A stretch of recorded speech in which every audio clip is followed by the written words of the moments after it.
Shalom saudara-saudari yang terkasih. Puji Tuhan, kita bersyukur bahwa kita bisa ada sampai saat ini itu semua karena anugerahnya. Bersyukur bahwa saya bisa menyampaikan firman Tuhan kepada kita, dan juga sangat bersyukur bahwa saudara-saudari semua bisa mendengarkan kebenaran firman Tuhan yang saya sampaikan. Pada kesempatan ini saya akan bagikan firman Tuhan dari salah satu tulisan Paulus, yaitu dalam kitab Efesus pasal 5 ayat 15 sampai ke 17. Dan tema pada saat ini itu adalah memaknai waktu. Saudara-saudari, kita adalah manusia yang dalam perjalanan kita di dunia ini tidak dapat dipisahkan dengan namanya waktu. Manusia sadar atau tidak sadar, kita ada dalam perjalanan waktu. Kita adalah manusia yang terkurung oleh dimensi waktu. Segala sesuatu yang kita kerjakan, segala sesuatu yang kita lakukan, segala sesuatu yang kita pikirkan menggunakan atau membutuhkan yang namanya waktu. Ada sebuah kalimat yang mungkin menjadi prinsip hidup bagi beberapa orang, mungkin menjadi dorongan, motivasi bagi beberapa orang. Kalimat itu adalah waktu adalah uang. Memang tidak salah kalimat ini, tetapi kata waktu memiliki makna yang jauh daripada itu. Jadi, mari kita sama-sama belajar tentang waktu dan mengapa kita harus memaknai waktu. Pertama, karena waktu adalah berbicara mengenai anugerah Tuhan, berbicara mengenai rahmat, berbicara mengenai kesempatan, kasih karunia yang diberikan Tuhan kepada kita. Kita perlu mengingat kembali anugerah terbesar yang diberikan Allah bagi kita, di mana Ia telah menyelamatkan kita. Kita tahu bahwa dulu kita adalah manusia yang hidup dalam belenggu dosa, hidup dalam kegelapan, dikarenakan akibat dari pelanggaran yang dilakukan oleh Adam dan Hawa di Taman Eden, mengakibatkan citra Allah dalam diri manusia telah rusak, telah tercoreng, dan hal ini mengakibatkan dosa masuk dan menjalar kepada setiap hidup manusia. Dan sejak saat itu, natur dosa telah diwariskan pada semua orang, dan manusia hidup dalam dosa, melakukan yang jahat di mata Tuhan, melakukan hal yang tidak berkenan kepada Tuhan, dan tentu hal ini membuat hati Tuhan sedih, membuat hati Tuhan sakit melihat umatnya hidup dalam dosa. Namun saudara-saudari, karena anugerah Allah, kasih karunia-Nya, Ia telah membebaskan kita dari belenggu dosa. Ia telah membebaskan kita dari budak dosa, membebaskan kita dari maut. Ia memberikan kita keselamatan melalui inkarnasinya ke dunia. Ia menjelma menjadi manusia untuk menyelamatkan kita. Ya, Ia datang ke dunia untuk menyelamatkan semua orang. Dan bukti orang-orang yang menerima keselamatan dari Allah yaitu hidup dalam perkenanan Allah. Dalam Efesus pasal 5 ayat 15 dikatakan bahwa perhatikan bagaimana kamu hidup, jangan seperti orang bebal.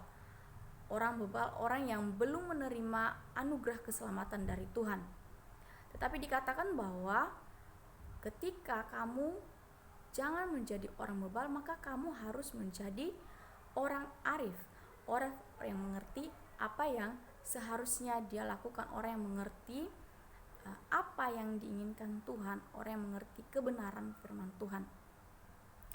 Dan saya percaya bahwa kita adalah orang arif, orang yang percaya kepadanya. Dan apabila kita mengerti dan menyadari bahwa kita sudah diselamatkan oleh Tuhan dan menyadari anugerah itu, maka kita akan mampu dan berinisiatif memakai waktu kita dengan benar, mempergunakan waktu kita dengan benar. Jika kita dapat memaknai waktu adalah anugerah dari Tuhan, maka kita dapat memaknai keselamatan yang diberikan Allah kepada kita. Jadi poin pertama tadi adalah waktu berbicara mengenai anugerah Allah. Maka poin kedua yaitu adalah mempergunakan waktu dengan benar. Allah telah memberikan kita kesempatan, Allah telah memberikan kita anugerah. Jadi kita harus mempergunakan kesempatan, mempergunakan anugerah yang diberikannya kepada kita. Dalam Efesus pasal 5 ayat 16, Paulus menasihatkan jemaat Efesus untuk mempergunakan waktunya atau untuk memakai waktu dengan lebih baik sehingga mereka menjadi orang yang bijaksana dalam mengatur waktu. Nasihat Paulus dalam ayat 16 memiliki dua bagian, yaitu pertama, pergunakanlah waktu yang ada, dan bagian kedua adalah karena hari-hari ini adalah jahat. Bagian kedua dari ayat 16 diawali dengan kata karena. Ini menunjukkan kepada kita bahwa adanya akibat apabila kita tidak mempergunakan waktu yang ada, tidak mempergunakan waktu dengan benar. Contoh, misalnya saya mengatakan hati-hati di jalan karena hari ini atau karena di jalan ada balapan liar. Nah, kata karena di jalan ada balapan liar mengandung peringatan dan adanya potensi bahaya. Nah, jika tidak memperhatikan peringatan tersebut, jika tidak memperhatikan adanya potensi bahaya, maka ya akan terjadi sesuatu yang tentunya sangat berdampak negatif untuk pribadi tersebut.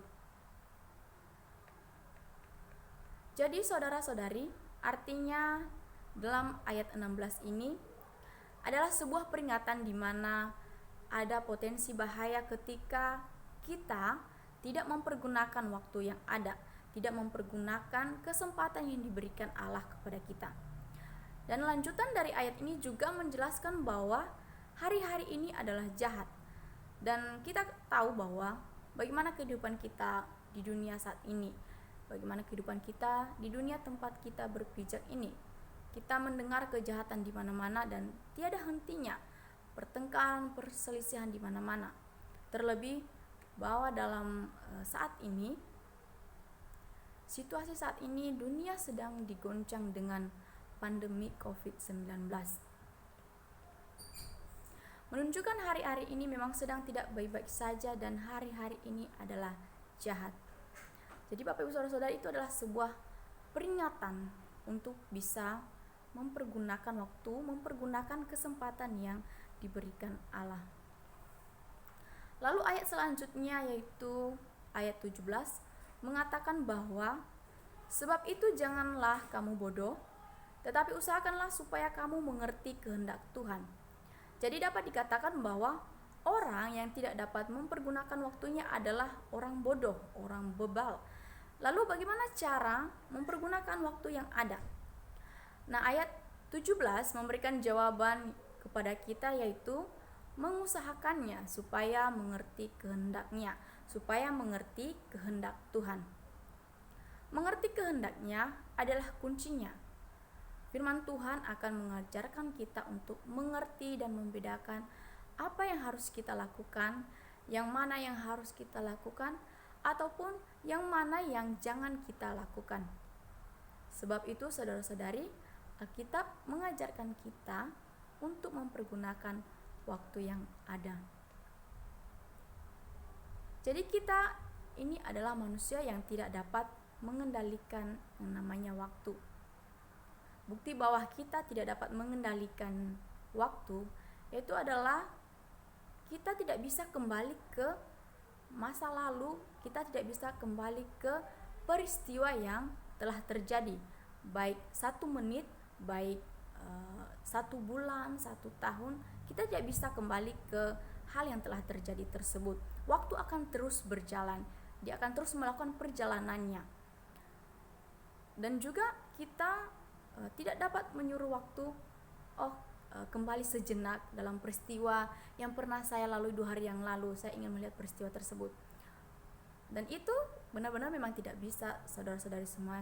Kita tahu bahwa kita manusia yang terkurung oleh dimensi waktu, tidak dapat mengendalikannya. Nah, kita tidak dapat mengendalikannya, tetapi kita dapat mempergunakan dan memanfaatkannya dengan benar.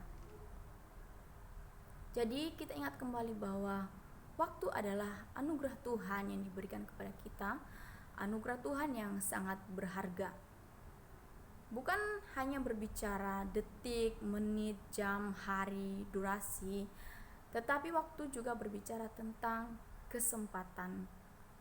Dan kita tidak dapat mengembalikan waktu yang sudah berlalu.